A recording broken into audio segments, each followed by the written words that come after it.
कौन जीत रहा है यूपी? सबसे सटीक एग्जिट पोल 7 मार्च शाम 6 बजे से लगातार सिर्फ यूपी तक पर।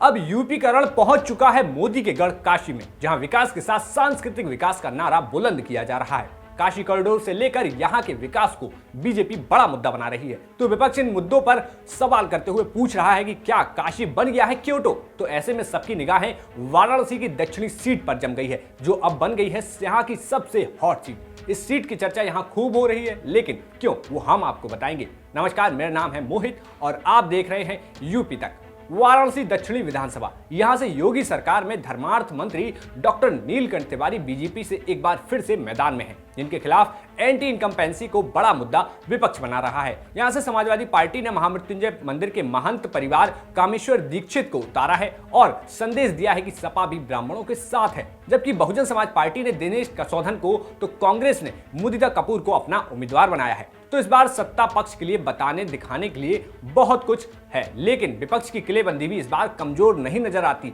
तो इस बार इस सीट पर किसका पलड़ा भारी होगा, उसे समझने की कोशिश करेंगे और देखेंगे जातिगत समीकरणों के साथ। अगर सीट पर जातिगत आंकड़ों पर नजर डालें तो यहाँ पर मुस्लिम करीब 1.25 लाख के करीब हैं, इसके बाद ब्राह्मण 60,000, गुजराती यहाँ पर 8 से 10,000 के करीब हैं, मराठी 4 से 5,000, स्वर्णकार 10 से 12,000, माझी 10 से 12,000, यादव 10 से 11,000 और कुशवाहों की संख्या 4 से 5,000 के करीब है।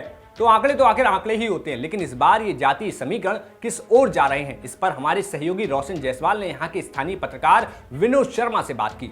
तो हमारे लिहाज से बनारस की सबसे हॉट सीट अगर कहा जाए तो इस समय वर्तमान में दक्षिणी है, और दक्षिणी में फिर एक मतलब सपा ने एक महामृत्युंजय मंदिर के महंत किशन दीक्षित को चुनाव मैदान में उतार के एक बड़ा संदेश दिया है कि पार्टी भी, समाजवादी पार्टी ब्राह्मणों के साथ है, ब्राह्मणों का सम्मान देती है, इसलिए ये सीट हॉट है।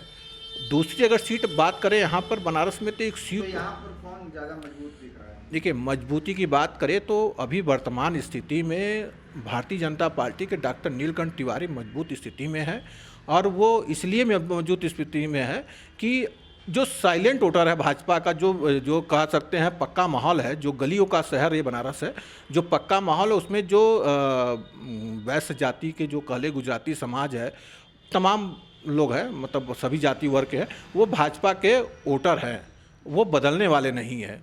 तो विनोद शर्मा के मुताबिक यहाँ मुकाबला कड़ा जरूर है, लेकिन बीजेपी उम्मीदवार नीलकंठ तिवारी ही मजबूत नजर आ रहे हैं। अब जरा इस सीट के सियासी इतिहास पर भी नजर डाल लेते हैं। इस सीट पर लगातार बीजेपी का कब्जा रहा है। यहाँ से बीजेपी के श्यामदेव राय चौधरी लगातार 7 बार विधायक रहे हैं, लेकिन 2017 में नीलकंठ तिवारी को उतारा तो उन्होंने भी यहाँ पर कमल खिलाया। लेकिन क्या इस बार फिर से बीजेपी के वैसे ही मुफीद हालात हैं? उसे जानने के लिए हमने यहाँ एक और वरिष्ठ पत्रकार राघवेंद्र मिश्र से बात की। डॉक्टर नीलकंठ तिवारी भाजपा के कैंडिडेट हैं और मंत्री भी हैं, और उनको जो है सपा, उनके सामने सपा ने एक युवा चेहरे को उतारा है। किशन दीक्षित हैं, वो महंत परिवार से भी आते हैं और ब्राह्मण भी हैं, और उनका जो है युवाओं में बहुत पैठ है। तो एक ये है, अगर वहाँ अगर यादव कन्वर्ट हो जाते हैं, यादव मुस्लिम अगर कन्वर्ट हो जाते हैं तो चैलेंज मिल सकता है उनको, नीलकंठ तिवारी को। ओवरऑल अभी तक जो स्थिति है उसमें नीलकंठ जो है आगे चल रहे हैं, और सबसे बड़ी बात यह है कि विश्वनाथ मंदिर उस एरिया में है।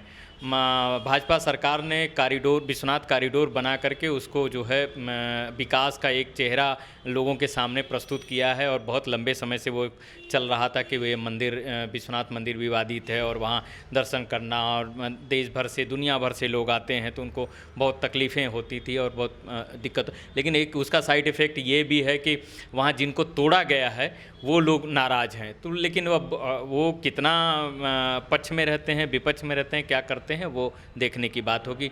तो भाई काशी कॉरिडोर को यहाँ बड़ा मुद्दा माना जा रहा है, लेकिन विस्थापितों की नाराजगी की बात भी की जा रही है, जिसकी वजह से कई लोग यहाँ वोटिंग का बहिष्कार तक करने की बात कर रहे हैं। अब काशी कॉरिडोर जैसा बड़ा मुद्दा भारी पड़ता है या फिर स्थानीय लोगों में दिख रही कुछ नाराजगी, तो वो तो 10 मार्च को ही पता चलेगा। अब यूपी की तमाम राजनीतिक खबरों की अपडेट पाने के लिए और तमाम विश्लेषण जानने के लिए देखते रहिए यूपी तक। शुक्रिया।